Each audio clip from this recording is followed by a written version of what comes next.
Come on, Livingston. We gotta go on and on and on. Together we can make it. We gotta go on and on and on. Come on, Livingston. Knocks it through. Mullen bursting into the box. Josh Mullen. Together we can make it. Mullen's ball across, it's turned in! It's Pittman who's got it! Livingston leads! Road is long. Can they get the ball back in? O'Brien. Lead! And Livingston have the lead! Man, can score. If we march together. The full-time whistle blows and David Hayes celebrates! And the Livingston fans join in exultation. Come on, Livingston. Livingston have the lead against Rangers, and they are certainly rising to a few occasions on their return to the top flight in Scotland. Come on, Livingston. We gotta go. Hello and welcome back to Talk Livi, the podcast dedicated to everything Livingston Football Club and Scottish football. My name is Angus and today I'm joined by Euan. Euan, good Christmas period, mate? Yeah, it was really good, mate. It was really good. Had some time with the family and the missus on Christmas Day, Boxing Day. Spent it with Shannon's family, and then on the 27th was out with my pals through in Edinburgh. So all good. Only downside was probably Christmas Eve watching us at Easter Road, which we'll obviously come on to talk about. What about yourself, mate? I very much the same, quite a quiet one in all honesty, just with the family and stuff like that. And yeah, decent enough despite, the best efforts of that Christmas Eve that fixture. But, I'm sure we'll get right on to that. But as always, you can find this episode as well as all of our others on your preferred podcast streaming sites. So just search for Talk Livi to follow us or subscribe to ensure you don't miss another episode. We'll start the episode off by discussing our defeat to Hibs at Easter Road, as the Lions were left with little festive cheer in Leith. We'll look back at our home game with St Mirren as the Lions were made to settle for a point in the end.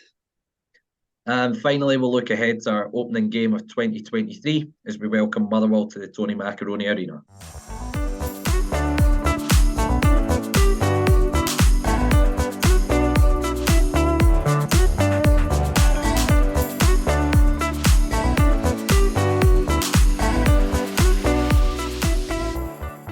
It was a short trip to Easter Road on Christmas Eve for the Lions, but the travelling fans left with little festive cheer as Hibs cruised a 4-0 win against 10-man Livi. Euan, it really doesn't get much worse than that, does it? Yeah, I think we'll obviously come on to talk about it. I think there's circumstances which have aided in the final outcome of the game. But from the get-go, the opening 30 seconds of the game, Hibs kind of set the tone. The boy Euan on the left-hand side caused us no end of problems all afternoon. He got in behind, whipped the ball across the 6-yard box, which nobody got on the end of. That was a very, very early warning shot from Hibs. And then Nisbet had a 1v1 where he's got in behind. Conor Valos pulled off a really good save. After that initial 10 minutes, probably, we'd started to just settle into the game. Bahambula had a good effort, which has just gone wide. Bruce Anderson got in behind a couple of times. I know Davy Martindale mentioned there was a penalty claim. Haven't actually seen it back because it wasn't included in any sort of highlights package, so I can't really comment on that. But what I can comment on is probably the game-changing incident, which is the red card for Jason Holt.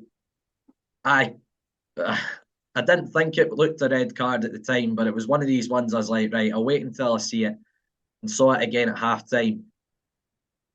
I can't even describe it as a tackle. I can't understand how he's been sent off for it. There's so many elements to it. Granted, the initial pass from Montano's poor, and it's played Holt into a bit of bother. But Holt's played the ball. Nisbet's on his blind side. When you freeze frame it, when Holt plays the ball, Nisbet is a yard away from him on his blind side. So at what point is Jason Holt going, yeah, I'm going to go in and hurt him. I'm going to go in high. He's not, because he can't even see Nisbet coming. Does Nisbet need to throw himself into that? I think Nisbet's trying to initiate a tackle, and contact and try and get something out of the referee personally. And it's not even like it's the top of his foot. It's not like he's high up on the ankle or up on his shin. I can't understand how that's a red card. Now, the same referee, Craig Napier, gave a throw-in for a tackle by Alex Cochrane on Nicky Devlin at Tynecastle just before the break. A throw-in. And he was quick to dish out a red card. Now, Michael Stewart made the point. See, in real time, you can maybe get it. But it's the fact that it's then gone to VAR, and a VAR referee, I think it was Willie Collum was a VAR at Easter Road, has turned round and gone, nah, not an obvious error, and waved that on. I can't, for the life of me, fathom out how a set of officials have come to the conclusion that that's a red card. VAR is like it's your fallback for a decision. That decision's wrong, and I am delighted the club have appealed that, because it's an absolute joke of a red card. And it's played a massive part in the game, let's be honest. Because I think we were starting to come into it. I think the thing that makes it even more frustrating is that with the VAR, it doesn't seem as if there's any context whatsoever taken into any of these challenges. It seems as if it's like, oh, we're going to find the VAR, we'll use the video technology, and we're going to freeze it at just one little point that makes it look as if it's, a really horrendous, malicious, and intended tackle. There's no context provided whatsoever as to, as you're saying, Nisbet's on the blind side. He's a yard away. The ball's clearly kicked away in plenty of time and all of that. And times in football, collisions just happen. There's no malice there or anything like that. And, the referees aren't applying any sort of, kind of common sense to any of this. And, we're probably going to talk about this later on in the next game as well. But in all honesty, at this point in the game, are you even worth telling any of your players to go in for 50-50s?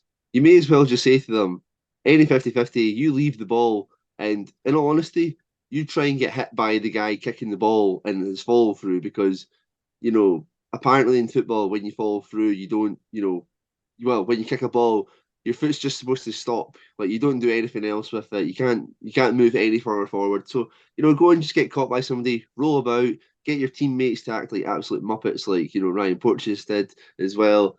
And the other team will get a disadvantage from it because the referees are too stupid enough to make an actual proper decision on it. Yeah, it's an absolute joke of a decision, which has played a massive part probably in the final outcome. I'm not trying to say we were excellent on the day, right? And the red cards made all the difference. We were poor, and we were poor from the start. As you mentioned, the opening 10-15 minutes or so with, the ball over the top in the very first 10 seconds, I think that did set the tone for the most part of the game. And obviously the red card would go into to play an impact in that. But the warning signs of us being slack were very much there from the get-go. Yeah, absolutely agree. And then Hibs quickly took advantage of the extra man. And to throw in a wee stat, Hibs have all their home wins have come against 10 men this season. So we should know when we went down to 10 men, it was going to be a difficult afternoon. But Nisbet got the goal, free kick on the edge of the box. It's a decent enough strike. I feel like Ivan needs to probably push it further wide rather than back into a dangerous area like that. And then to compound our misery, right from the kick-off, we give away possession. Montano's caught on the ball in the middle of the park.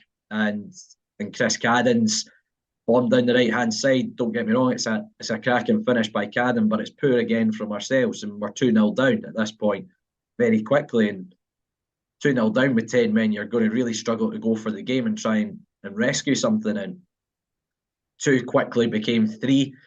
The third goal, the defending's poor. No pressure on the ball on the right-hand side. Euan's put the ball into the back post. Jackal's caught under the ball. McGuinness has got the easiest of headers at the back post.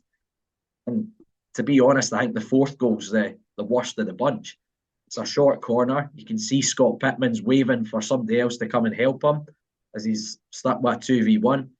And McGuinness is in the box, and at no point has anyone decided to pick him up. He's just walked onto the ball and glanced the header.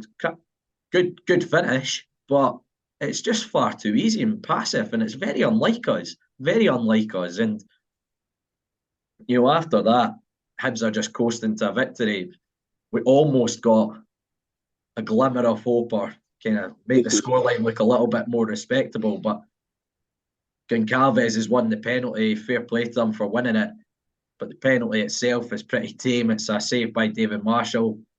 Then in the aftermath of that, we get another penalty, which I don't actually think is a penalty because it's come up off his foot and hit his hand. But anyway, we've got it. I think it was Andrew Shinnie hit the shot, which deflected up. And then Jack Fitzwater's had a go at a penalty. And he's went and had his saved by David Marshall. At this point, I couldn't help but laugh. It was like I was standing, I stayed to the bitter end. You know, I could have gone home and tried to enjoy Christmas Eve, but I stayed till the bitter end. And I couldn't help but laugh. It just summed up our afternoon, those two penalty misses. And that now makes it, we've had 8 penalties this season and only scored 3. And we've had 4 penalty takers now as well. Tell you what, we could do with doing a little session on taking penalties, because that's quite concerning. Given VAR, the amount of times you're possibly going to get a penalty this season now as well.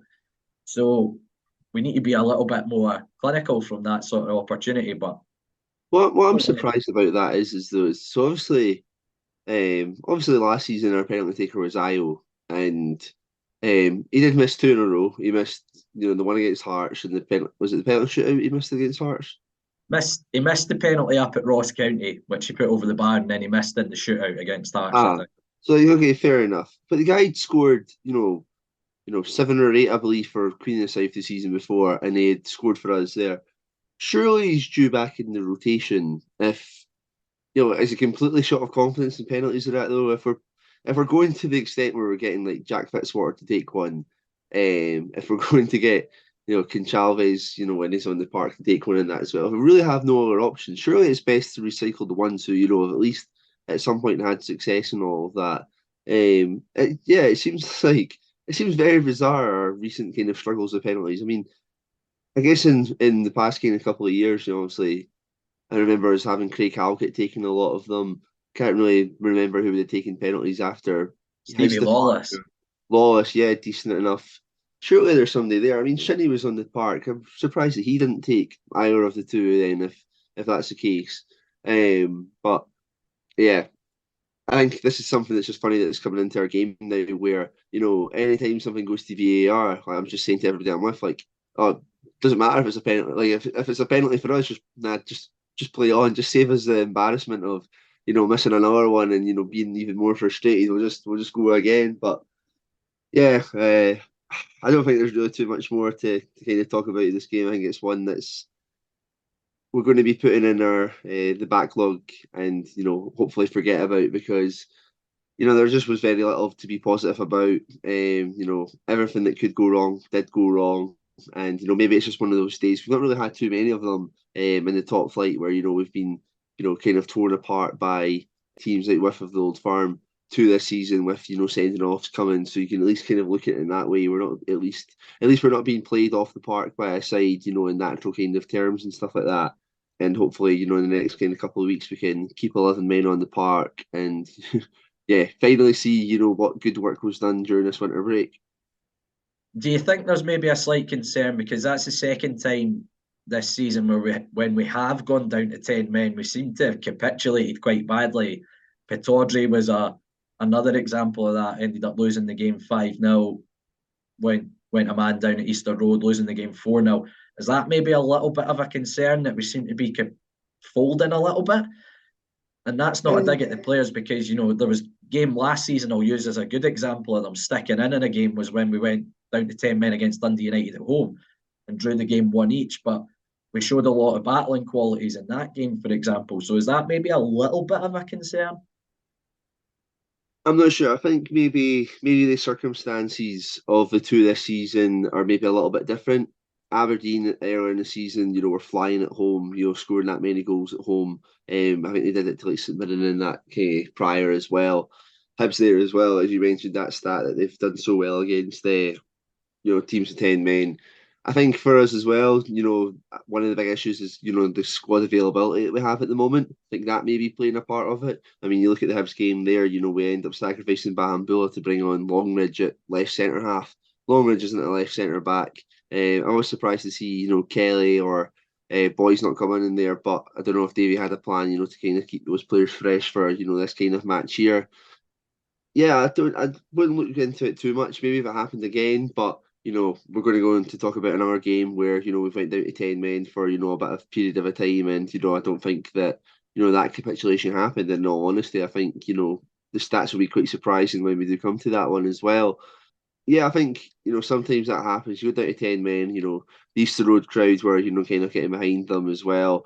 Just that kind of perfect storm. Hibs were relentless and that kind of following like 20 minutes after the red card. And yeah, thoroughly deserved, to get their goals for it.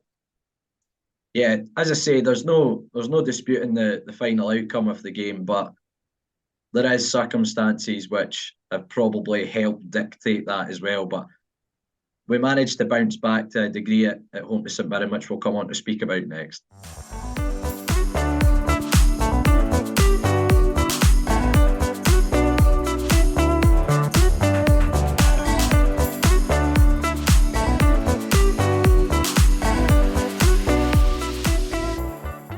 As I said, St Mirren were the visitors to West Lothian as the Lions look to wrap up 2022 in style.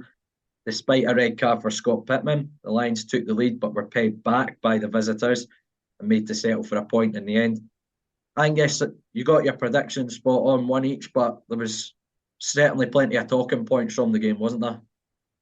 There was, yeah. The first half, maybe not so much, barring one major incident, and it's us talking about a red card again. And I think again it's a similar circumstance where there's a lot of nuance to it. Obviously, St Mirren fans have seen them on Twitter and are saying it's like a definite red card. Seen it on Sports Scene last night, and Vicky Foster said it's a yellow. Stuart Kettlewell said it's not even a foul. And I think it's again one that comes into that kind of category with the one with Nisbet, where it's the players, two of them.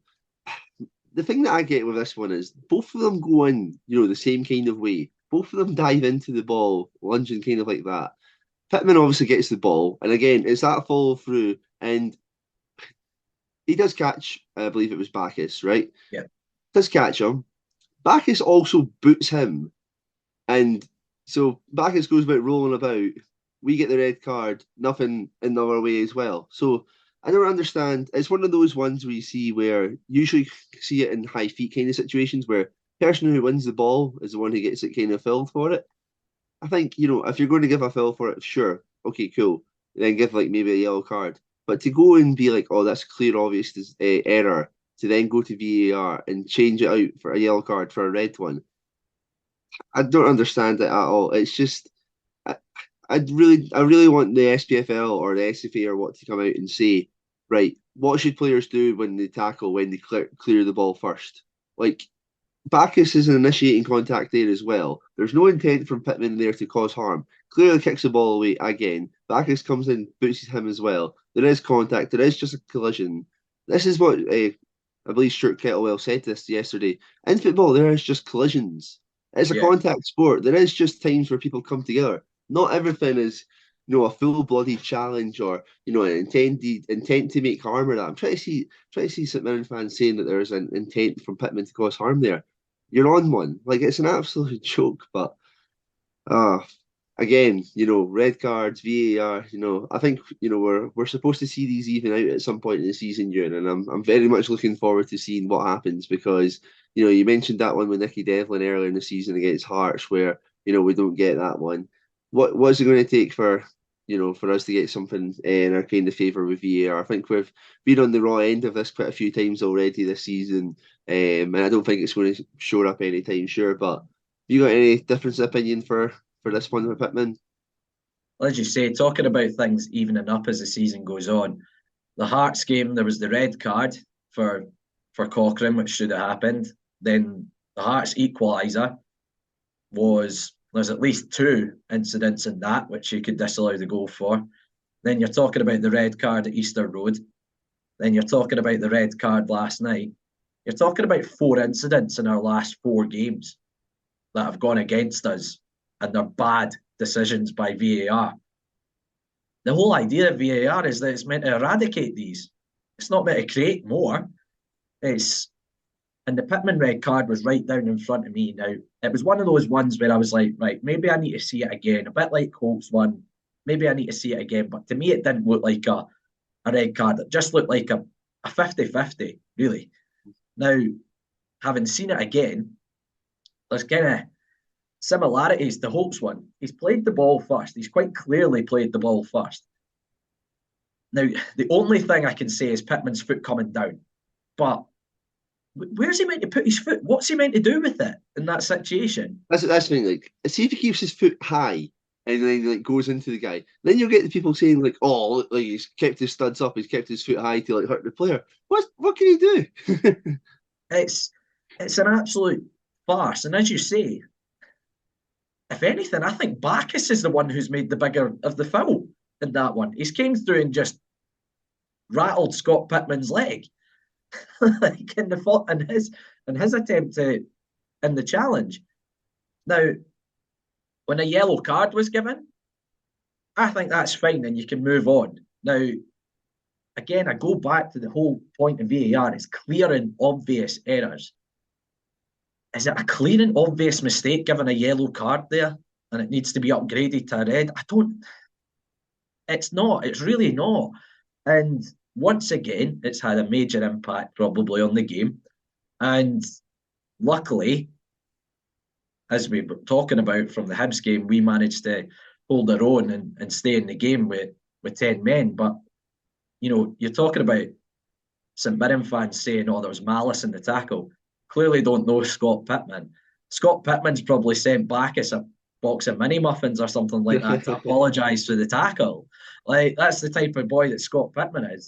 There's zero malice in the tackle.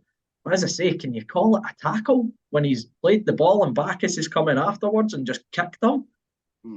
I think we're just going to have to get to that period, Euan, where you don't go in for 50-50s because, no matter how cleanly you win the ball or anything like that, any sort of contact of, once you've fallen kicking the ball, they're going to freeze it down and it's going to be, a red card given for something. And it's just making a farce of the game because, if Pittman doesn't go for that ball there, like, he gets absolutely hounded for it. And, probably rightfully so because, it's well within his realm of, like, reaching.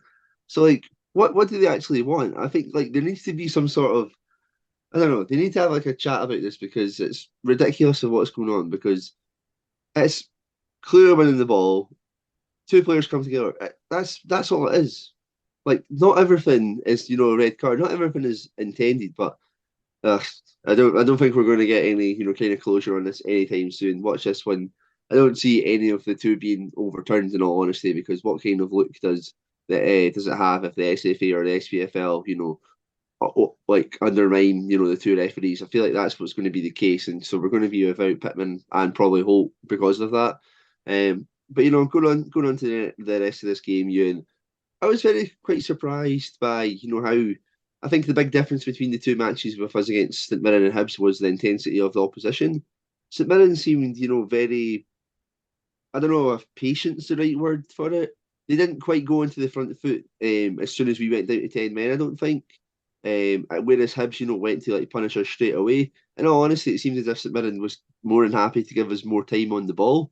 I think the most interesting aspect of that was from, every one of our goal kicks where obviously we were taking it to Io because I don't think Konovalov's, too confident with it at his feet. But we were allowed to play it out, every single time up until I believe the 90th minute where, St Mirren started to, pin us back a little bit more and, force us to go long. I think that was, you like to always say about, Stephen Robinson comes out and says that his teams play, such beautiful football and that. There was absolutely no instance of that whatsoever, as, we went down to 10 men and it was still, they were trying long balls up to Curtis Main up top and try to feed off of any scraps. And it led to, a very, very drab, rest of the first half. I think we were, just kind of keeping it solid, no real kind of intention of going forward. But in all honesty, had the better share of the ball, albeit, not creating anything. I think the one chance came for St Mirren where it was Fraser has a volley on, kind of about 25 yards from goal. Easy enough save for Konovalov, but in terms of action, there's not really an awful lot more. I think we get one in the box where, the throw-in goes to the Obalai. I think he swivels to take a shot. It might end up to Montano and it goes wide.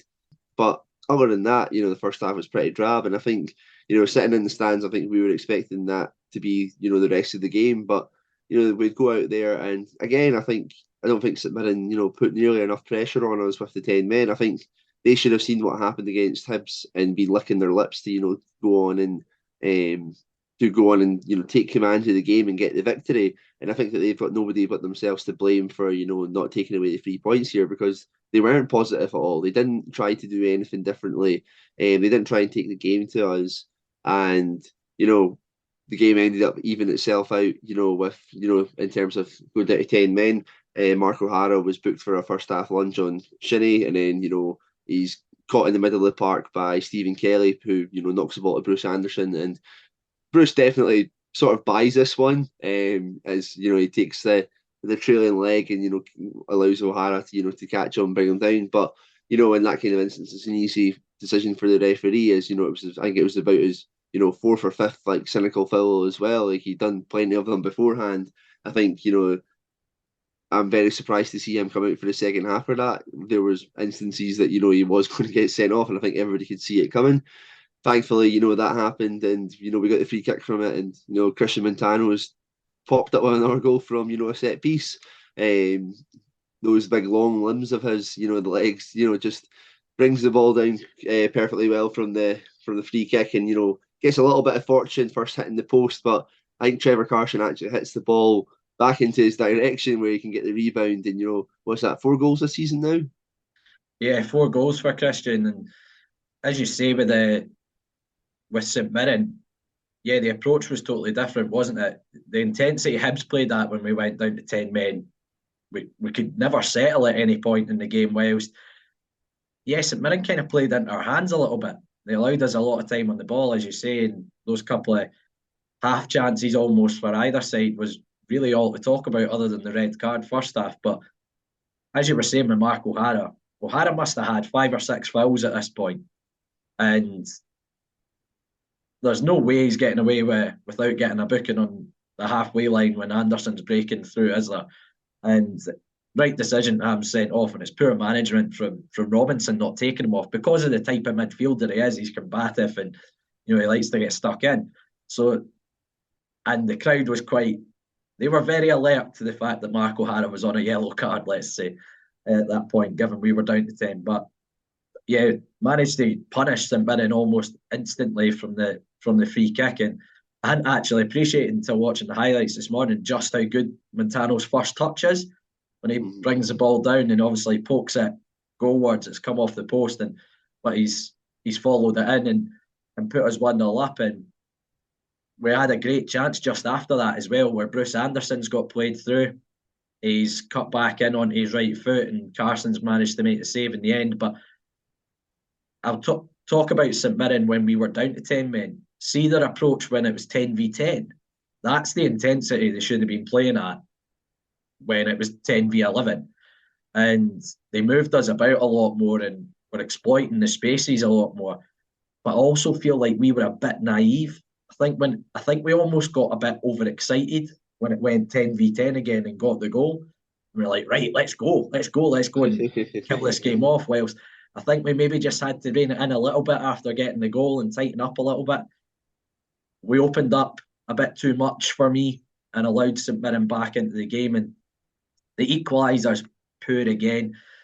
Brophy out on the left-hand side. Ayo needs to do a bit more to stop the cross. He's just stood off him, allowed the cross to come in. Then I think Main's peeled off and Morgan Boys at the back post and made the run across the front. And a good enough finish from Main, but it's poor from our perspective. And yeah, I think the game it became a little bit end to end, I thought, after that. Brophy had a header just before the equaliser as well, which is an unreal save by Ivan Konovalov. He's clawed it from behind him almost. But yeah, I think overall probably a draw would have been fair in the grand scheme of things, I would say. Yeah, they missed an absolute well, I don't know if sitter's the right way to say it, but the dying embers of the game, that ball that goes through to Brophy, and he can either drive it real into goal to get a proper 1-on-1, or he can feed in Curtis Main for probably an easy tap in to give them the victory. And I'm really, I don't know if this is, a player who, has had injury issues and stuff like that, and, he wants to be like the goal hero and stuff like that. He wants to go for the proper spectacular. Taking the shot from that angle, taking that from that far out when, he had plenty of time to, take it further in, or, he had, the cutback option on as well. We got let off the hook massively by that. And, it was an absolutely hilarious effort in all honesty, because it went absolutely nowhere near the goal at all. And I can imagine, he would have got a couple of pelters off of Robinson at the end of that game, because you could see the reaction from Curtis Main, and it's one that you would have surely won the game for them. Yeah, as you say, it was a good opportunity, but it was another example of the space that St Mirren were exploiting Yeah. with ourselves. Now, one of the things we didn't kind of speak about in the build-up, but it materialised, was Davy kind of matching St Mirren up once again. He's done that a few times over the last couple of seasons, gone to a back three. Nicky Devlin was in the back three with Io and Morgan Boys. Bahambula and Montano playing as the wing backs, and it was Stephen Kelly looked like he was the one trying to get in support of Bruce where possible. What did you make of that tweak in shape, Angus? Yeah, not bad. I think obviously Devlin had a much better game than the one on Christmas Eve for sure, and he naturally slotted into that position quite well. I think as well it was decent to have both Devlin and Boys, who do seem to be quite on the front foot. Whenever they got the ball, as those kind of wider centre halves, they did look to kind of, go forward a little bit more. Montano just been excellent this entire season, so no qualms about that. And Bambula's, a surprisingly good option in the right wing back area. I think you look at him and the kind of personnel that he is, and you probably wouldn't expect much of a kind of defensive kind of capability from him. But I think he showed that there, that he's a solid option if we need to ever go back to that. He offers a threat out that side as well, and he does track back. I don't know if it's just taking a little while for him to get up to the full fitness of the team, but yeah, no qualms about it at all. I think it's going to be in more interesting, if we can keep 11 men on the park to see how it would actually go. I think obviously we're missing Joel Newbley as well, who's a massive help for us. Getting the ball up the park and be able to regroup and whatnot, and cause teams another couple of problems. But we've just got to take it as the way it is now. And yeah, in terms of kind of personnel and that, let's just hope that we can get some more bodies in. We're in desperate need of some attacking substitutes as well. I mean, you're looking at that game yesterday where we only had Conchalves on the bench, I believe. Anderson up top by himself, but you look at the rest of the starting 11 yesterday, and there's no real attacking options in that team. You had Shinnie, obviously, and Pittman in the middle of the park, but they're going to have to be more combative and whatnot to in that kind of a match. So I feel for Bruce Anderson in that way, to be honest. He's waited so long for, the opportunities and that. And, his most extended run in the team has came when, we've had, 10 men for most of the games of the game against Celtic at Celtic Park. So I think maybe a little bit of patience is going to be needed from Bruce to not get disappointed about not having too many opportunities in recent games or that. But the time will come for him, and, hopefully we'll see, much better kind of attacking outputs from us. Yeah, I kind of agree with David trying to match them up and things like that, and it's made the games very tight over the last couple of seasons. There's very rarely more than a goal in it, if either way. Well, certainly not for us recently, our record against St Mirren in the league. But yeah, I agree with it to an extent, and I think a lot of it also comes down to, as you kind of said there, the attacking options available, with no Newbley being available. Hopefully he's back for the Motherwell game. We also saw Jack Fitzwater wasn't available either, given he played on Christmas Eve. I don't know if there's more to that, but it looked like a bit of a farewell from Ivan at the end when he was giving the fans a wee wave at the end. It's been talked about for a wee while that he'd probably be going back to Russia, but he's done us a turn, hasn't he? Yeah, I think Ivan, deserves a great amount of credit, in all honesty. That's obviously, there was talk there about earlier in the season where the kind of the issues within Russia and Ukraine and that hadn't kind of like mended.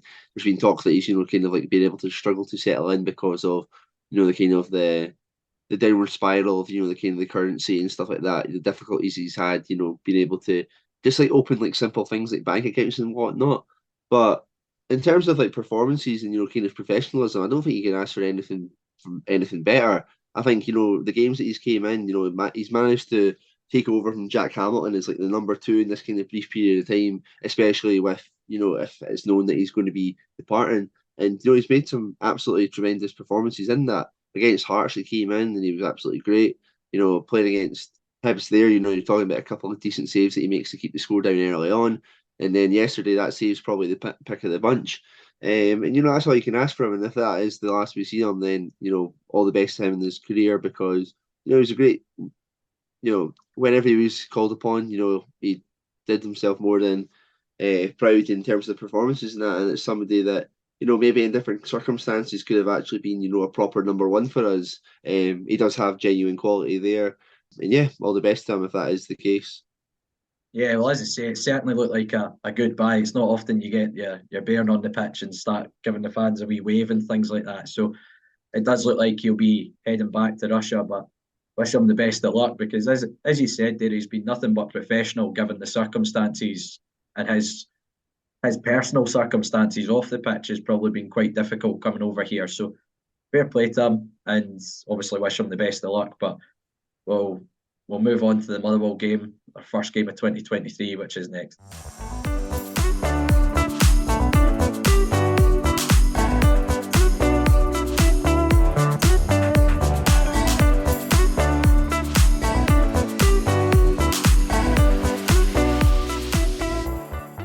The Lions kick off 2023 by welcoming Motherwell to West Lothian. Euan, is it about time we got a result against the Steelmen? Yeah, I'm still not over the Ricky Lamy equaliser. I still get wound up even thinking about it, and our recent league record against Motherwell. In fact, since we got promoted, our league record against Motherwell isn't great, to be honest. We never seem to really produce a performance against them, especially when we've gone to Fir Park. But our record at Fir Park, I don't think we've won there in about 20 years almost now. So, but luckily this one's on home plastic, so might work a little bit more in our favour. But Motherwell are a team not in particularly great form. Just before we started kind of recording this segment, talked about it. I think they've got 3 wins in 16 in all competitions. Win over Inverness in the League Cup, wins against Dundee United and Ross County in the league. But other than that, they've had a couple of draws in and about that. But you know, their recent results since coming back, being 2-0 up at home to Kilmarnock when Kelly were down to 10 men, Kelly rescuing a point, drawing 2 each. I think there's a bit of pressure on Stevie Hamill, to be honest. And when we had Andy on from the MFC podcast earlier in the season, Hamill had just been appointed. It was before the first game against them, the 1-0 game at their place. And Andy was saying he kind of thought that Hamill, being a Motherwell legend, knowing the youth setup, you know, knowing the club inside out, was always going to get given a bit of time. But the longer you're on one of these runs, the more folk will probably start to question that. And was it an appointment Motherwell made with their heart over their head? Time will only tell with that, but certainly they've really struggled this season. I saw that Kevin Van Veen was only on the bench for the game at Ibrox. Apparently he's struggling with a bit of illness, and he's certainly their talisman when he is on form. He's a big handful, Kevin Van Veen, when he is on form. So hopefully, for our sake, he hasn't quite recovered in time. That would probably play into our hands a little bit. But yes, I'll echo what I said about the Hibs game. See, when a team's in these runs of form, though, I just get the worry. And it's given me the fear for the game on the second. And look, we're more than capable of going and beating Motherwell if we're at it. But as I say, our recent record against them, combined with their run of form currently, it just gives me a little bit of a fear for the game, to be totally honest with you, Angus. Yeah, I don't think, in all honesty, Motherwell are a team who we should necessarily be fearing massively. I mean, you look at that recent run of form, and you know, for the most part of this calendar year, I don't think that they've been too spectacular at all. I would be interested to see what their overall record is, for 2022, because I doubt it is that strong. I think they had a couple of wins once they got into the top 6 that elevated them a wee bit higher, but then obviously a disastrous start to the season saw them kind of cut down. Actually, got the stats there: 36 games played, 33 points, so only 8 wins in the entire calendar year, 2022 for them there. So I think for them, they'll maybe be looking at 2023 as it can't get much worse. If it does, it's spell in relegation for them, in all honesty. They could easily get dragged into that kind of a situation there. I think a prime example of that was that Kilmarnock game. They went 2-0 up, I believe. Kilmarnock went down to 10 men, and then somehow Motherwell kind of capitulated to draw 2-2. So I think I kind of get what you're saying about how these runs always have to come to an end, and it does seem to be kind of happening to us for the most part of this season. Hopefully that is not the case, but hopefully we can look at this as a great opportunity for us to get a victory, and there's no reason why we shouldn't. Playing at home against Motherwell right now, we should be looking to take 3 points from this. Hopefully we can get a couple of players back to help cause some problems. We're going to have Stephen Bradley available for selection once. I don't know if that'll maybe make a bit of a difference, because we'll have actual options in the attacking kind of areas. Big A if we can keep 11 men on the park. I don't know if we should just do the referees a favour next week and just start with 10. Maybe that should be quite a funny one that we should just do. I think maybe Dave, you can take that for like a press conference, so that set it out early. But yeah, I think I understand what you say as well, because our record against Motherwell is awful, but maybe that's got to change sometime as well, and maybe it's a flip side of it, and maybe we're due one over them. Here's hoping that's the case, but I've just had a wee look at kind of the home and away league table, and Motherwell are rock bottom for home form at Fir Park. Their only win, thoroughly enough, was against ourselves. With another VAR decision that, well, if another decision that if VAR was there should have got right, but who knows about that now? Correct, but their away form, they're sitting third in the league. Oof. Which is probably a wee bit of a surprise to folk. 4 wins, 1 draw, and 5 defeats on the road. So, they've certainly been a lot more effective away from home than at home, and that's probably down to the fact they maybe sit in a little bit more, play on the counter attack.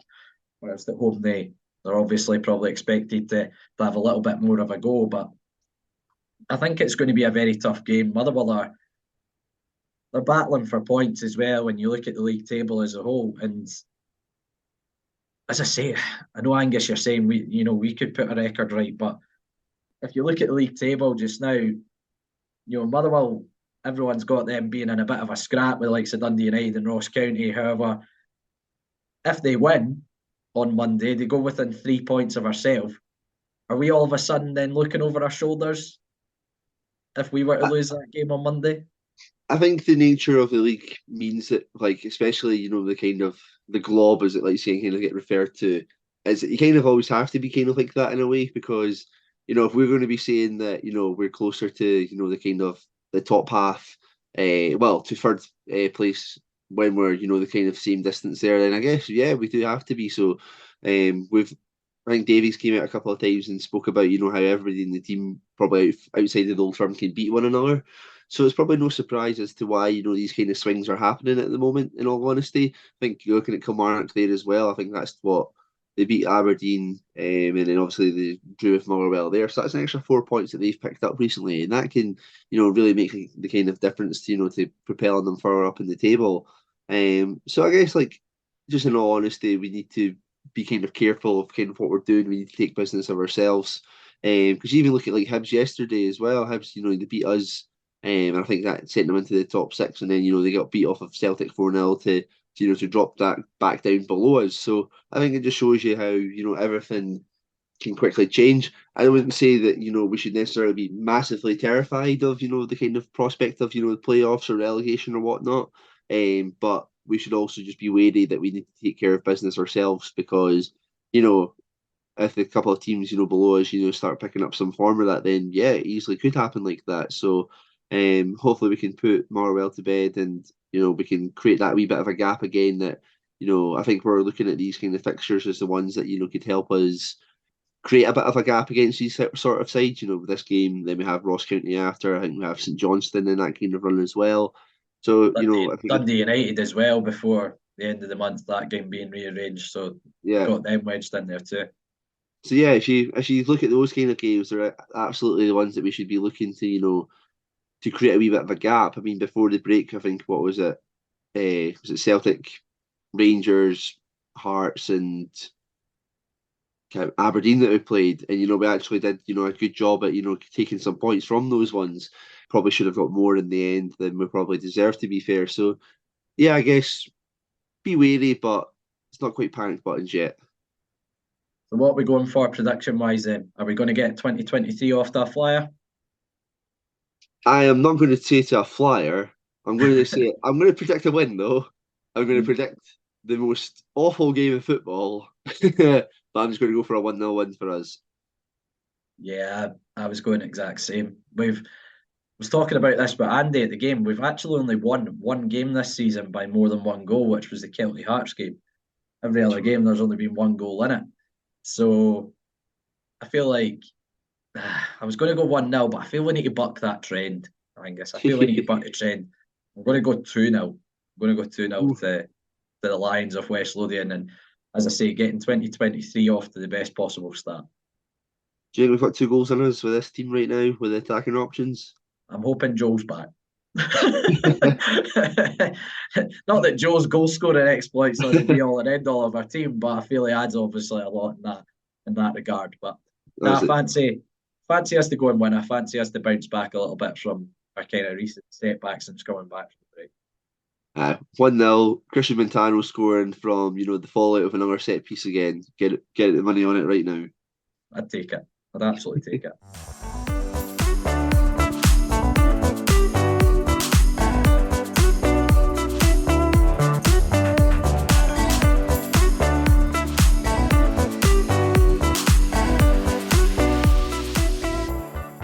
That's it for this week's episode of Talk Livi. Thanks again to every single one of you for tuning in, week out. If you can, we'd love to hear your feedback. Either leave us a review on iTunes or simply message us on Twitter, Facebook or Instagram.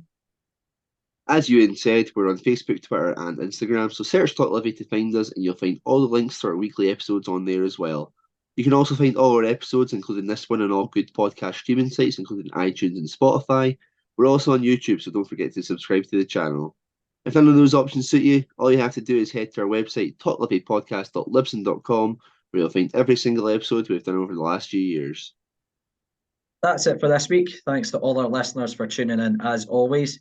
Let's hope for another great week following the Lothian's finest football team. But more importantly, Happy New Year to all our listeners as well. Thank you, as I say, for the support you've shown us throughout 2022.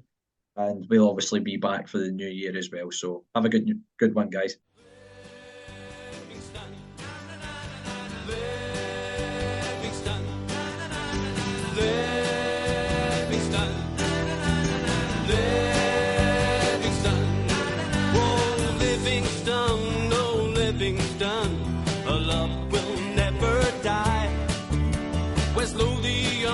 West Lothian is our battle cry.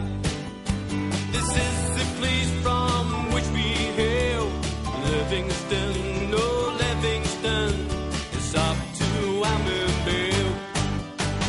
Livingston, Livingston, Livingston, oh Livingston, no Livingston, we love it when you score. Livingston, oh Livingston, the Amberville Lions roar. Livingston, oh Livingston, we realize our vision. Livingston, oh Livingston, into the Premier Division.